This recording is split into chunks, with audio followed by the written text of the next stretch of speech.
Bugun men sizga juda muhim masalani tushuntirib beraman. 1 avgustdan pensiyalar yana oshirilishi, ya'ni ikkinchi indeksatsiya masalasi. Bu ma'lumot nafaqat pensionerlar, balki pensiya yoshiga yaqinlashayotganlar, nogironlik pensiyasi oluvchilar, bo'g'uvchisini yo'qotgan oilalar va ota-onasiga yordam berayotgan farzandlar uchun ham juda muhim. Chunki pensiya oshsa oilaning oylik daromadi, doriga ketadigan pul, kommunal to'lovlar, oziq-ovqat xarajatlari va kundalik hayot rejasi ham o'zgaradi. Shuning uchun videoni oxirigacha ko'ring. Men bu masalani oddiy tilda raqamlar bilan kimga qancha ta'sir qilishi mumkinligini misollar orqali tushuntiraman. Kanalga hoziroq obuna bo'ling, videoga like bosing, chunki bunday ma'lumotlarni vaqtida bilgan odam pulini ham, vaqtini ham, asabini ham tejaydi. Avvalo pensiya indeksatsiyasi nima ekanini aniq tushunib olaylik. Indeksatsiya degani pensiya va ayrim ijtimoiy to'lovlar miqdorining narxlar oshishi, inflyatsiya, yashash xarajatlari va iqtisodiy ko'rsatkichlarga qarab qayta ko'rib chiqish demakdir. Oddiy qilib aytsam, bozorda un, yog', go'sht, dori, kommunal xizmatlar, kiyim, kechak narxi oshsa, eski pensiya miqdori odamning ehtiyojini qoplashga kamlik qila boshlaydi. Mana shunday holatda davlat pensiyalarni ma'lum foizga oshirib, pensionerlarning xarid qobiliyatini saqlab qolishga harakat qiladi. Ilgari ko'pchilik pensiya oshishini yiliga bir marta kutardi. Odamlar qachon farmon chiqadi, qachon pensiya ko'tariladi, qachon kartaga ko'proq pul tushadi deb kutib yurardi. Ayrim yillarda oshirish yil boshida, ayrim yillarda bahorda yoki kuzda bo'lgan. Lekin hozirgi sharoitda narxlar tez o'zgarayotgani uchun bitta indeksatsiya hamma vaqt yetarli bo'lmay qolmoqda. Shu sababli ikkinchi indeksatsiya degan tushuncha odamlar orasida juda katta qiziqish uyg'otmoqda. 1 avgustdan pensiya oshirilishi haqida gap ketganda eng muhim narsa shuki, odamlar faqat oshadi degan so'zni eshitib, darhol aniq miqdorini kutib qolmasligi kerak. Men ekspert sifatida sizga shuni aytaman. Har qanday pensiya oshishi rasmiy hujjat, aniq foiz, kuchga kirish sanasi va qamrab olinadigan toifalar bilan belgilanadi. Shuning uchun siz birinchi navbatda qaysi pensiya turi bo'yicha pul olayotganingizni, hozirgi pensiya bazangiz qancha ekanini va oshirish qaysi qismga qo'llanishini bilishingiz kerak. Oldingi tartibda ko'pchilik uchun hammasi juda oddiy ko'rinardi. Pensiya oldingidek keladi. Keyin bir kuni oshiriladi. Keyingi oy kartaga ko'proq pul tushadi. Lekin amalda pensiya hisoblash ancha murakkab. Har bir pensionerning pensiyasi bir xil usulda oshmaydi. Kimningdir ish staji ko'p, kimningdir oylik ish haqi yuqori bo'lgan, kimdir imtiyozli toifaga kiradi. Kimdir minimal pensiya oladi, kimdir ustama bilan oladi. Shu sababli bir xil foiz e'lon qilinganda ham odamlarning qo'liga tushadigan yakuniy summa har xil bo'lishi mumkin. Masalan, bir pensioner hozir 1 million 200 ming so'm olayotgan bo'lsa, 10% oshirishda uning pensiyasi taxminan 120 ming so'mga ko'payadi. Boshqa pensioner 2 million 500 ming so'm olayotgan bo'lsa, xuddi shu 10% unga 2 ming so'm qo'shimcha beradi. Raqamlar foiz jihatdan bir xil. Lekin real hayotdagi qo'shimcha pul boshqacha. Shu yerda ko'pchilik nega qo'shnimga ko'proq tushdi, menga kamroq tushdi deb o'ylaydi. Sababi ko'pincha pensiya bazasi, ustamalar, ish staji va hisoblash tartibidagi farqlarda bo'ladi. Hozir o'zgarayotgan asosiy narsa shuki, odamlar pensiya oshishini faqat bayram oldidan beriladigan bir martalik go'nch sifatida emas, balki oilaviy moliyaviy rejaning muhim qismi sifatida ko'rish kerak. Agar 1 avgustdan pensiya oshirilsa, bu avgust oyidagi to'lovlarda yoki keyingi hisob-kitob davrida aks etadi. Lekin ayrim hollarda qayta hisoblash kechikishi texnik jarayonlar, bank kartasiga tushish sanasi yoki hujjatdagi tafovutlar sababli odam kutgan pulini darhol ko'rmasligi mumkin. Bu holatda vahimaga tushmaslik, lekin befarq ham bo'lmaslik kerak. Endi kimlar bu masalaga alohida e'tibor berish kerakligini tushuntiraman. Birinchi navbatda yoshga doir pensiya oluvchilar. Bu eng katta toifa.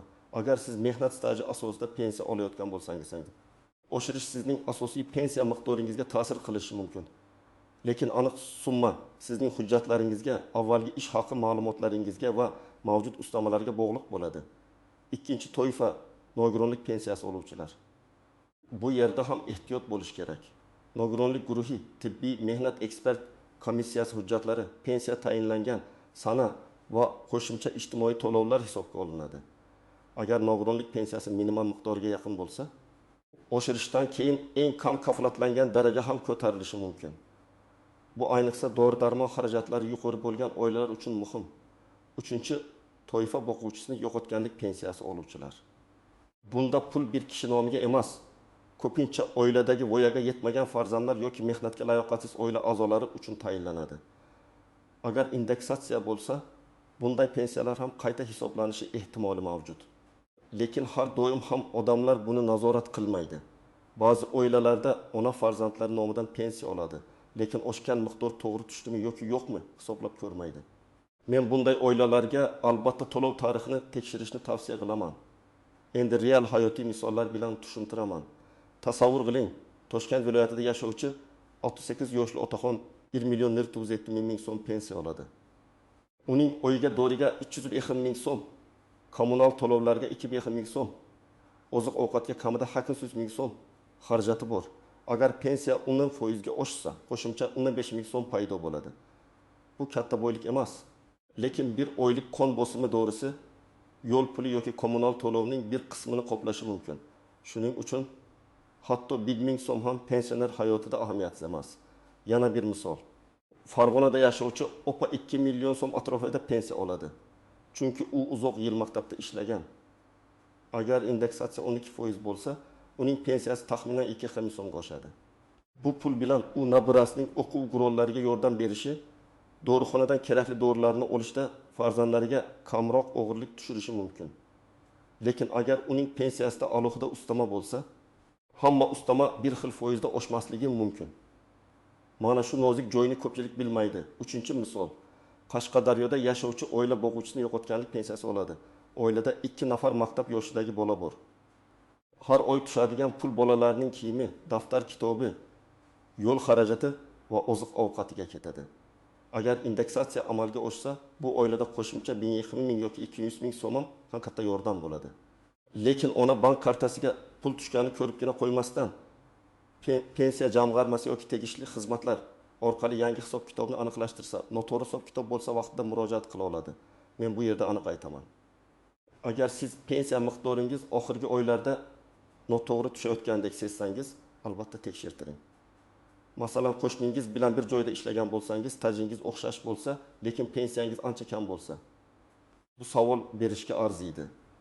Lekin faqat falonchi ko'proq olyapti degan gapning o'zi yetarli asos emas. Chunki har bir odamning ish haqi, staji, ish joyi, imtiyozi, ustamasi boshqa bo'lishi mumkin. Agar siz yaqinda pensiyaga chiqqan bo'lsangiz, ayniqsa ehtiyot bo'ling. Yangi tayinlangan pensiyada ba'zan ish staji to'liq kiritilmagan, arxiv ma'lumotlari yetib kelmagan yoki ayrim yillarning ish haqi hisobga olinmagan bo'lishi mumkin. Bunday holatda indeksatsiya qilingan taqdirda ham siz avvaldan kam hisoblangan bazadan oshirilgan pensiya olasiz. Ya'ni asos noto'g'ri bo'lsa, oshirish ham siz kutgandek natija bermaydi. Shuning uchun yangi pensionerlar o'z pensiya ishini alohida tekshirtirgan ma'qul. Agar siz minimal pensiya yoki minimal ijtimoiy to'lovga yaqin miqdor olayotgan bo'lsangiz, rasmiy oshirish siz uchun juda muhim. Chunki minimal chegaralar o'zgarsa, sizning to'lovingiz ham avtomatik ravishda yangi darajaga moslashtirilishi mumkin. Lekin bank kartasiga pul tushgan kuni eski miqdor kelib qolsa, darhol xulosa chiqarmang. Ba'zan tizimda qayta hisoblash bir necha kun farq bilan aks etadi. Shunga qaramay, bir to'lov davri o'tib ham o'zgarish bo'lmasa, murojaat qilish kerak. Kimlar shoshilmasligi mumkin? Agar sizning pensiyangiz muntazam tushayotgan bo'lsa, hujjatlaringiz to'liq bo'lsa, oldingi indeksatsiyalarda hammasi to'g'ri aks etgan bo'lsa, vahima qilishning hojati yo'q. Siz faqat rasmiy xabarlarni kuzating. Kartangizga tushgan summani oldingi oy bilan solishtiring va elektron xizmatlardan foydalanib to'lov tarixini tekshiring.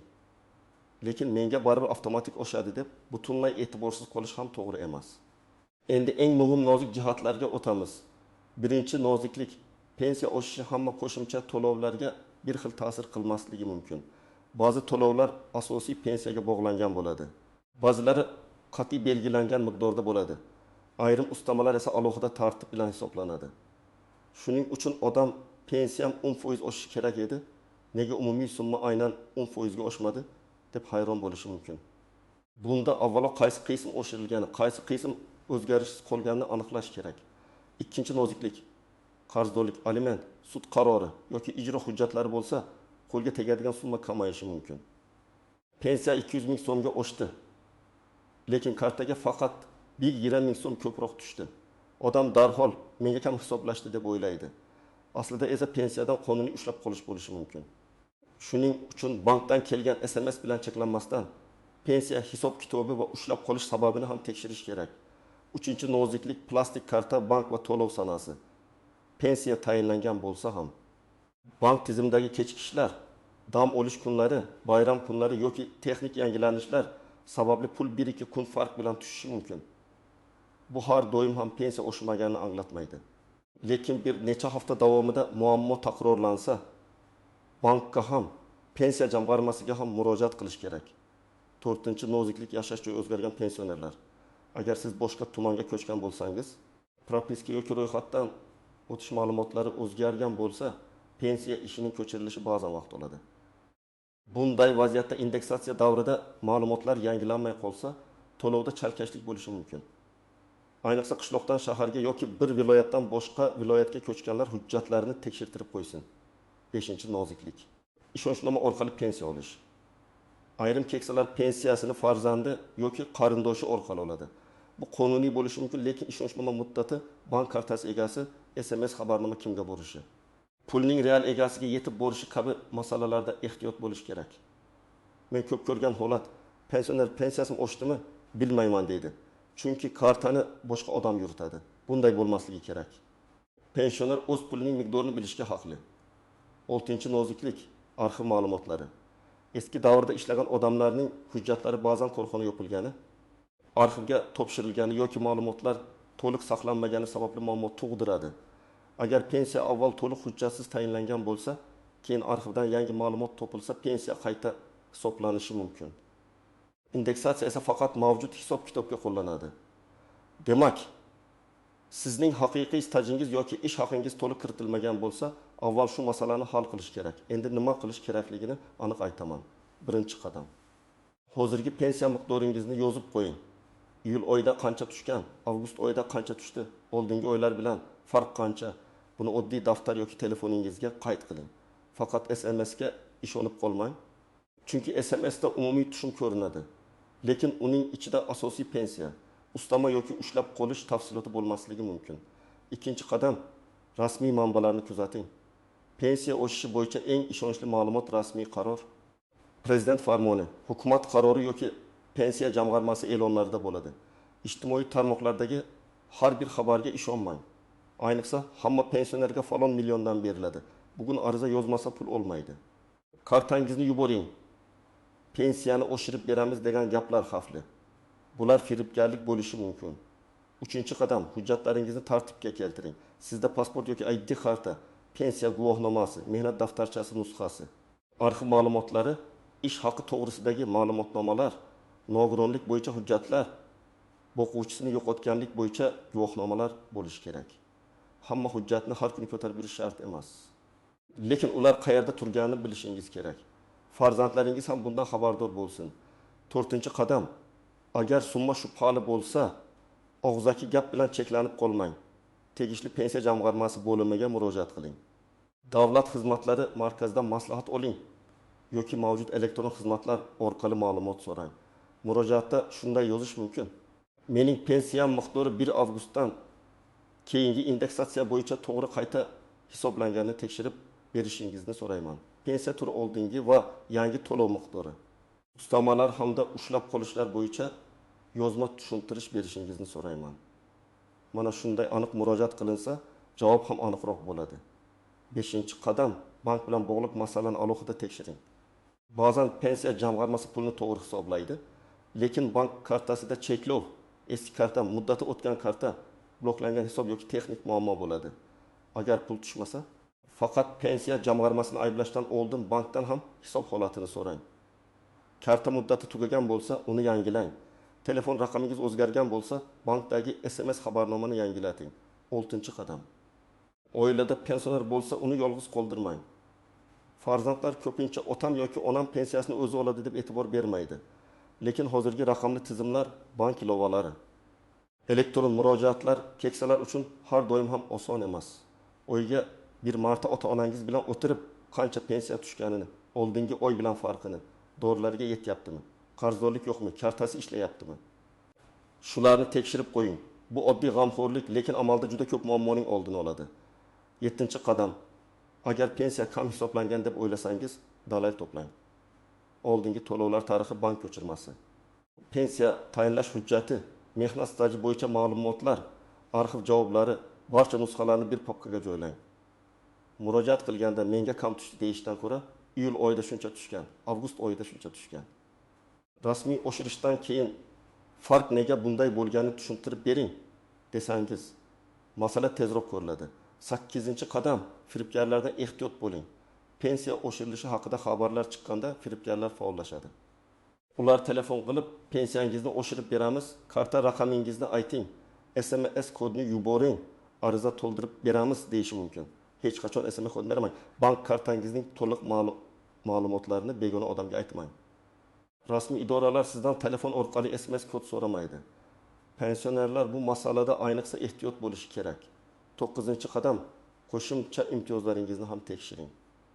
Pensiya oshishi bilan birga ayrim toifalar uchun kompensatsiya, kommunal to'lovlar bo'yicha yengillik, dori-darmon bilan ta'minlash, sanatoriy yo'llanmalari yoki ijtimoiy yordam masalalari ham muhim bo'lishi mumkin.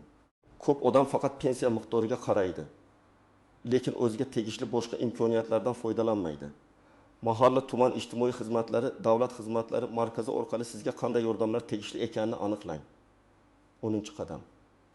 Agar javobdan norozi bo'lsangiz, yozma tartibda yuqori tashkilotga murojaat qiling. Har qanday murojaatning sanasi, raqami javobi bo'lsin. Og'zaki gapni isbotlash qiyin, yozma murojaat esa keyingi bosqichda sizga asos bo'ladi. Men har doim shuni maslahat beraman. Huquqingizni talab qiling, lekin hissiyot bilan emas, hujjat, raqam va aniq savol bilan talab qiling. Ko'pchilik birinchi xatoni shunda qiladi. Pensiya oshishi haqida eshitadi va darhol aniq summani o'zi hisoblab oladi. Masalan, men 1.800.000 olaman, 15% oshsa, demak 47.000 qo'shiladi deydi. Lekin real hisob kitobda asosiy pensiya, ustama, kompensatsiya va ushlab qolishlar alohida ko'rilishi mumkin. Shuning uchun taxminiy hisob bilan rasmiy hisob har doim bir xil chiqmasligi mumkin.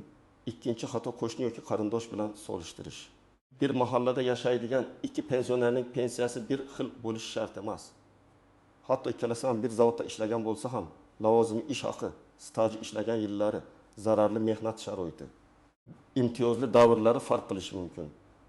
Shuning uchun solishtirish faqat savol tug'dirishi mumkin, lekin dalil bo'la olmaydi. 3-xato, rasmiy xabar chiqmasdan oldin ishonchsiz ma'lumotga tayanish. Internetda ko'p sarlavhalar shov-shuvli bo'ladi. 1 avgustdan hamma pensiya 2 barobar oshadi degan gaplar ko'rishingiz mumkin. Men sizga ekspert sifatida aytaman, bunday gaplarga darhol ishonmang. Har doim rasmiy hujjatni kuting. Unda foiz, sana toifalar va moliyalashtirish tartibi aniq yoziladi. 4-xato, o'z vaqtida murojaat qilmaslik. Ba'zi odamlar davlat o'zi biladi deb yillar davomida kutib yuradi. Keyin ma'lum bo'ladiki, hujjatda bitta yil staj kiritilmagan, arxiv ma'lumoti yetishmagan yoki familiya yozilishida xato bo'lgan. Bu muammolarni erta aniqlash osonroq. Kechiktirsangiz, hujjat topish, tasdiqlash va qayta hisoblatish qiyinlashadi. Demak, 1 avgustdan pensiya oshirilishi va ikkinchi indeksatsiya masalasi har bir pensioner uchun oddiy xabar emas, balki real daromad, oylik byudjet va huquqiy aniqlik masalasidir. Men sizga asosiy fikrni aniq aytaman. Pensiya oshishi yaxshi yangilik, lekin siz o'z pulingiz qanday hisoblanganini bilsangiz, undan to'g'ri foyda ko'rasiz. Hujjatlaringizni tekshiring, rasmiy xabarlarni kuzating, kartaga tushgan summani solishtiring, shubha bo'lsa yozma murojaat qiling. Eng muhimi, vahimaga tushmang, lekin befarq ham bo'lmang. Pensiya bu shunchaki oylik to'lov emas, bu insonning ko'p yillik mehnati evaziga oladigan qonuniy haqqi. Shu haqqingiz to'g'ri hisoblanishi uchun siz ham faol bo'lishingiz kerak. Sizda pensiya oshishi bo'yicha qanday savol bor? Avgust oyida pensiyangiz oshishini kutyapsizmi yoki avvalgi hisob kitoblarda muammo bo'lganmi? Fikringizni izohlarda yozib qoldiring. Videoga like bosing, kanalga obuna bo'ling va yaqinlaringizga ham yuboring. Chunki bu ma'lumot har bir oilaga kerak bo'lishi mumkin.